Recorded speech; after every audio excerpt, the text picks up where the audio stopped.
My name's Brady from Brady Global Limited.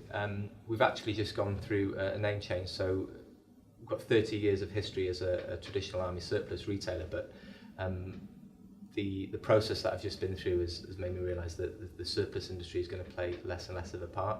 So I want to start using the army surplus term less and less. So we changed to Brady Global Limited, and we're going to be the future of retail. So I'm looking at ways that we can bring in virtual reality and augmented reality and 3D printing into our business areas and really provide much better value for our customers. I enrolled earlier in the year. The SBA, the 2 days strategic business analysis I did was, I think it was June or July. You know, it seems so long ago now, it's difficult to remember the dates. Yeah. But yeah, I learned about it quite early on in the year, and I did a lot of to and fro about whether I could commit the time to it. I knew it was something that I needed to do, but it was quite a busy and tough period at work, so it was difficult to justify that time away. It's been really, really beneficial. I knew taking that time away from the business and looking at where we are now, where we want to be, would be of benefit, and it would allow me to kind of work towards an end goal, but I had never appreciated how much I'd get from it. So after the 2 days, we had to do a piece of work really for the academic accreditation, but that became quite a living, breathing document that's kind of championing our business forward now. And off the back of that, we've made some quite big changes into what we're going to do. I learned that we need to be more aware of what's going on around us in the short term and in the long term. So there's lots of technological advances happening. That is going to impact all of our business, not just those in the technology industry, but us as retailers.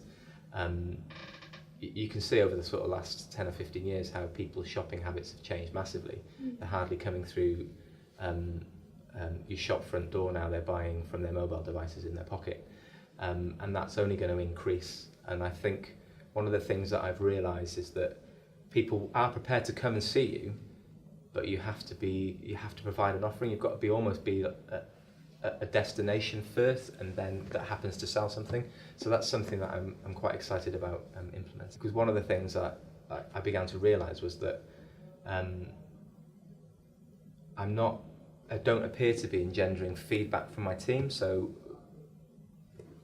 I'd like to think that I'm quite an inclusive leader, and that if they've got a problem or they want to make a suggestion, then they can come and do that. But spending this time and asking them to be involved with it and getting nothing back, it was quite an eye-opener and something that I need to start working on. So I'm very good at communicating, both internally and externally, but my team don't seem to be comfortable in communicating back up to me, and I really need their involvement. So that was probably the best sort of internal reflection that I got from the SBA. It's quite difficult as a business owner to justify, even though that you know it's important, to justify stepping away from your day-to-day life and looking at the business. And it was even more difficult for me at the beginning of this year, because there was a lot going on. We'd borrowed quite a bit of money to invest in a project, and we'd taken on a second premises, so there's a lot of cash going out, and then sales took a dive. So you end up firefighting and kind of dealing with the minutiae, and you forget about the bigger picture, and you're worried about the next week or the next month, and less so about what's happening in 5 or 10 years' time, which is that's where the real changes can be made when you're looking further into the future. So I did to and fro about getting involved with the MWBA, and I did fob them off a little bit, saying yeah, I'll do it. But then eventually I thought, do you know what? It's not much money. If I pay for it, I'll have to commit to it.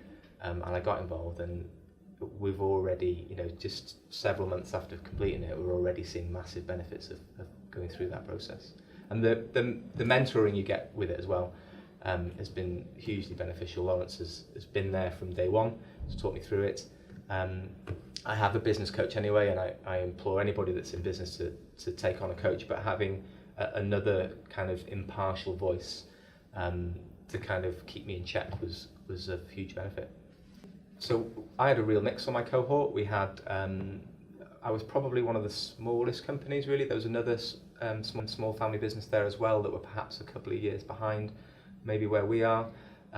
There was a much bigger company there, and 3 of their management team were involved. There was a couple from a social enterprise, and there was also 2 from the college. So it was really nice to get that mixed opinion and feedback on the processes that they're going through, and then get them to comment on kind of what they can see from my business, and getting that outside opinion, and also the similarities between the struggles that we all have as well.